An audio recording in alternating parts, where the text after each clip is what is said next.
తనుష్ కొట్యాన్ ఇప్పుడు ఈ పేరు గురించే టీమిండియా క్రికెట్ సర్కిల్స్ లో తెగ చర్చ జరుగుతోంది. రిటైర్ అయిన అశ్విన్ స్థానంలో తనుష్ కొట్యాన్ ను సెలెక్టర్లు తీసుకున్నారు. ఆస్ట్రేలియా ఫ్లైట్ ఎక్కాలని బీసీసీ నుంచి అతనికి ఓ మెసేజ్ కూడా వెళ్ళిందట. ఇంతకీ ఎవరి తనుష్ కొట్యాన్? అశ్విన్ స్థానాన్ని భర్తీ చేసే సత్తా తనుష్కుందా? 26 ఏళ్ల తనుష్ కొట్యాన్ దేశవాళీ క్రికెట్లో ముంబై జట్టుకు ప్రాతినిధ్యం వహిస్తున్నాడు. మహారాష్ట్రకు చెందిన తనుష్ కొట్యాన్ ఆఫ్ స్పిన్ బౌలింగ్తో పాటు బ్యాటింగ్ కూడా చేయగలడు.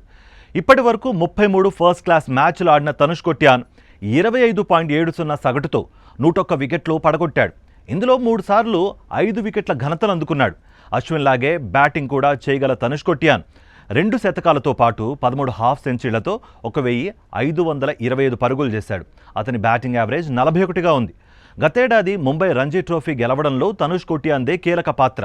ఈ టోర్నీలో తనుష్ 29 వికెట్లు తీయడంతో పాటు 502 పరుగులు చేసి player of the tourney award అందుకున్నాడు. ఇటీవల భారతీయ జట్టుతో ఆస్ట్రేలియాలో పర్యటించాడు.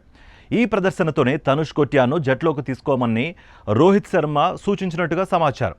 అటు ప్రతిష్టాత్మక వన్డే టోర్నీ విజయ్ హజారే ట్రోఫీలో భాగంగా అహ్మదాబాద్ వేదికగా హైదరాబాద్తో జరిగిన మ్యాచ్లో ముంబై తరపున తనుష్ కొట్యాన్ మెరుగైన ప్రదర్శన కనబర్చాడు.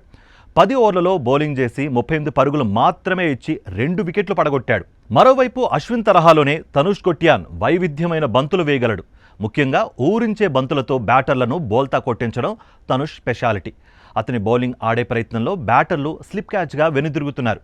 కొన్ని బంతులు అనూహ్యంగా నేరుగా వచ్చి ఎల్బీకు తగులుతున్నాయి. అటు కుల్దీప్ యాదవ్కు ఇటీవలే హెర్నియా ఆపరేషన్ అయింది.